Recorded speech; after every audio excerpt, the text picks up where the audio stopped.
for this review, we have the Transformers 1 Studio Series Optimus Prime. So this is number 112 in the Studio Series. We get a nice Transformers 1 logo at the top, a nice rendering of Optimus on the front. Can't really see too much as far as accessories that might be in there, but we'll take them out in a moment. We get a look of his face on this side, a look of almost his whole body on this side. Legal stuff on the bottom, nothing much to really comment on.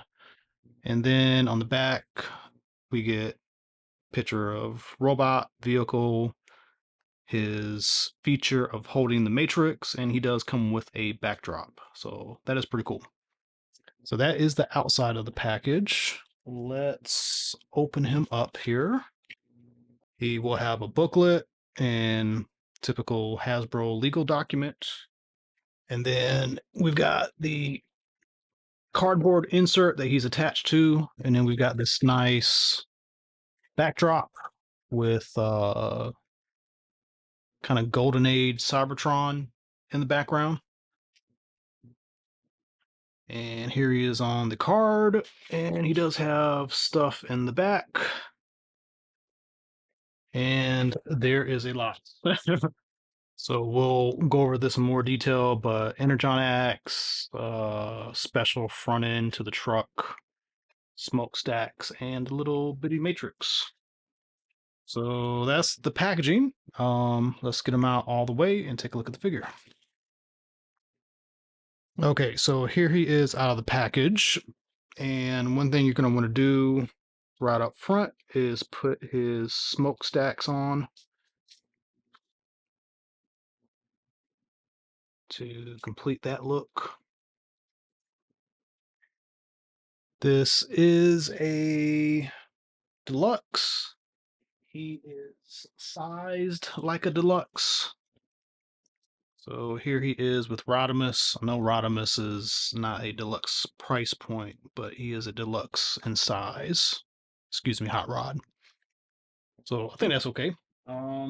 He's kind of a civilian at this point, so I don't expect him to be big.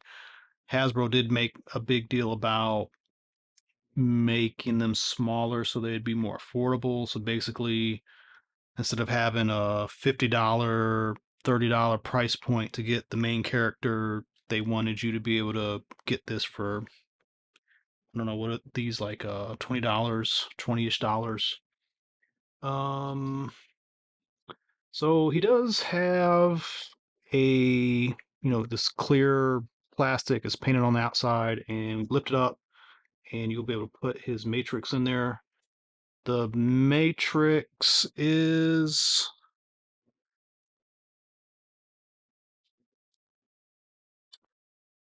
really only painted on one side.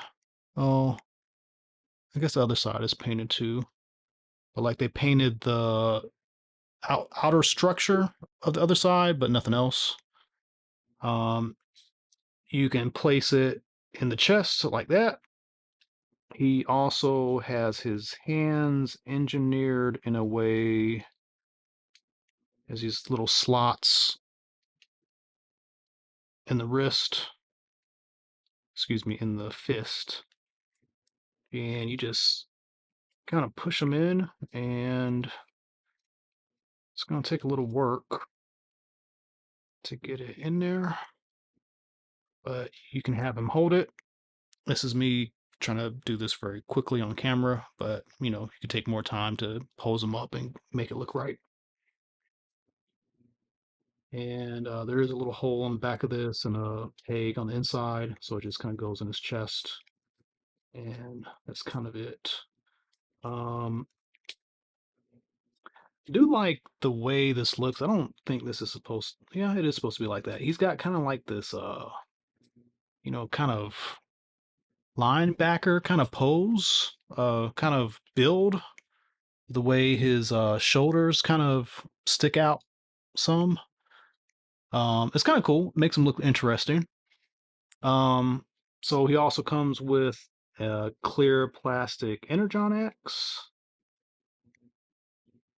That's pretty cool. Very basic, but still cool. And this guy, this is going to be part of his bumper. And I don't know if, well, I guess you could, maybe. I'm trying to figure out, yeah, did they engineer this to be storable? It looks like you can store it on the back here.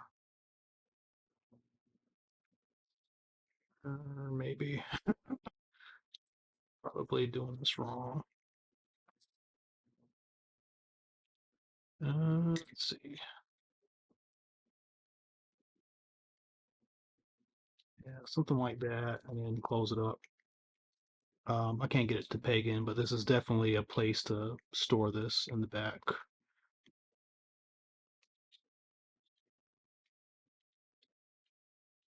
Anyway, you get the basic idea. So, um, sculpting looks nice. The colors do seem correct for the movie, although maybe the blue is kind of on the gray side. Um, this kind of champagne color they gave him for like the gray parts is interesting. In person, it looks fine. I know in some of the photography, it kind of makes him look dingy, but it's got kind of registers more as kind of like a kind of a gray, creamy, champagne, bronzy kind of color in real life. Um, he's got some good paint on his face. The eyes are painted. Mouth plate is painted. The side vents are painted. He's got some black bits on top. Got yellow, gray there. The section here, the waist section is a different color. It's kind of more gray silverish. Barely a different color, but it's different. Maybe it's not meant to be. Maybe they are trying to do some kind of color matching, but the back side of this plastic is this. So they painted this on purpose. Same thing for the thighs. The thighs are painted, but you can tell there is red plastic underneath them. So that's interesting. Um, Paint on the shins, yellow on the toes. Toes do pivot. Um, Toe kind of goes up and down, but um, this foot can't really do anything else. The shoulders are kind of on some weird joints. There's a lot of transformation stuff happening here, but as you can see, I'm just opening this up so you can just see all the levels of um, joint that's happening here. It allows you to do a lot with it. Um, Basically, kind of gives you a butterfly joint too. The elbow has a swivel hinge above it. The hands do swivel. Head is on a ball joint and actually can get some pretty wild poses with it. He does have waist articulation, probably for transformation. The hips are ball joints. The knees are on a hinge, and we talked about the feet already.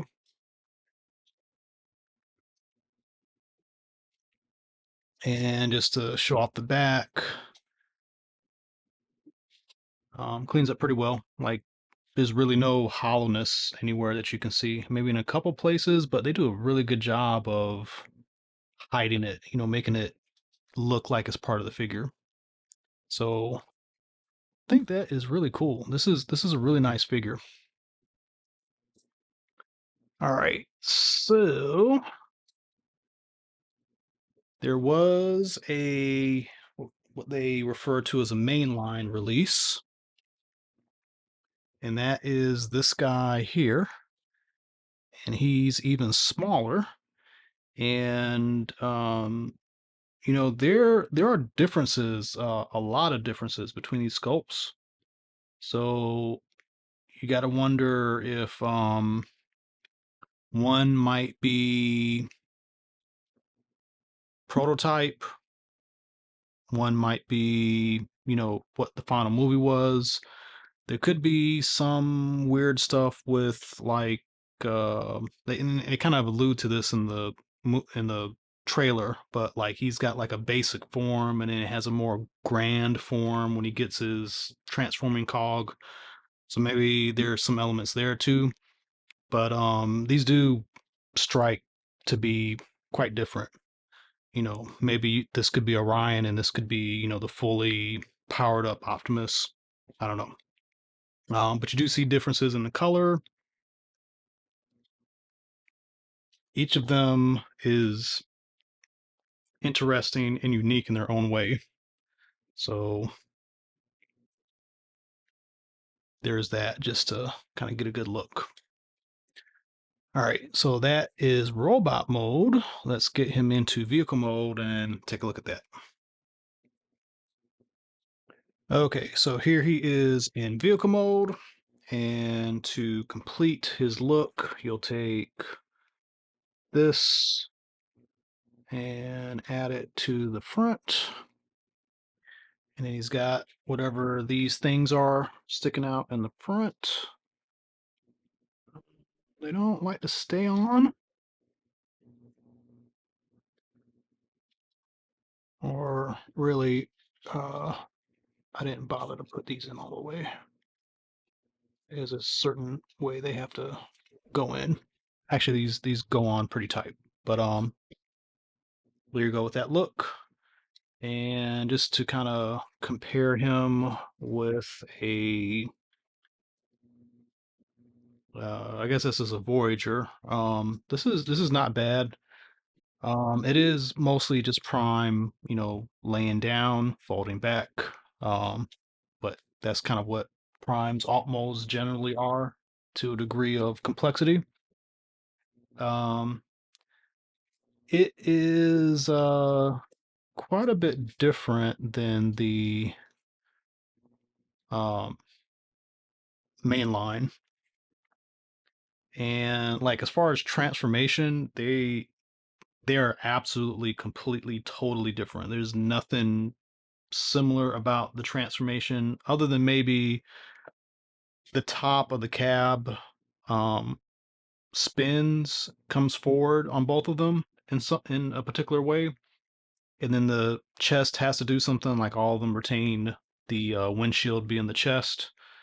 um and I guess the grill is similar in that one folds in one piece, the other one there's a lot of accordion type stuff happening here, but these guys are just completely totally different transformation and everything. Even the look, they do share some um aesthetics between them, but like I said, this one might possibly be like a prototype design when the movie was first starting. Or there's some sort of thing going on in the movie where he kind of upgrades and becomes bigger and more complex or something. Who knows? But I'm only saying that because there's so much detail in this one that it doesn't seem like it was simplified so this could be a kid's toy. This is just a completely different design. But meaning to be, the same character. Um, Other than that, I do believe there is storage for this guy. Um, yeah, it's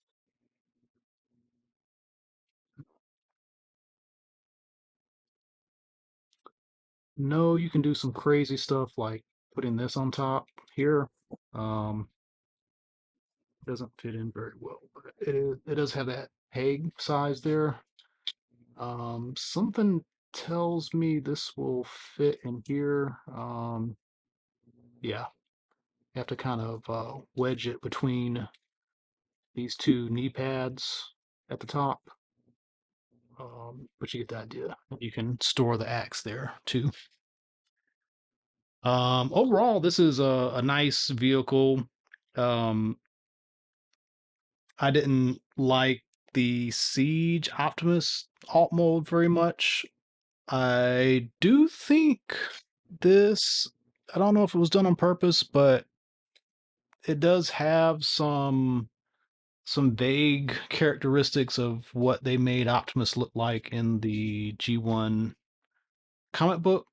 You only see a part of him, but he kind of looks more like a rolling command station from the back. Has a built up a little bit more, but I do like this design. This is a pretty cool design. This reads a lot more Cybertronian than what the Siege figure did. So kudos to the designers. They did a good job with this.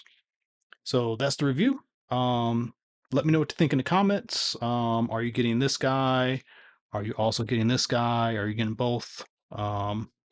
There's pros and cons for each, and if you're going to display him with your other movie figures, definitely going to want Studio Series either way. So, thanks for watching, and as always, tune into more videos coming up. Thank you.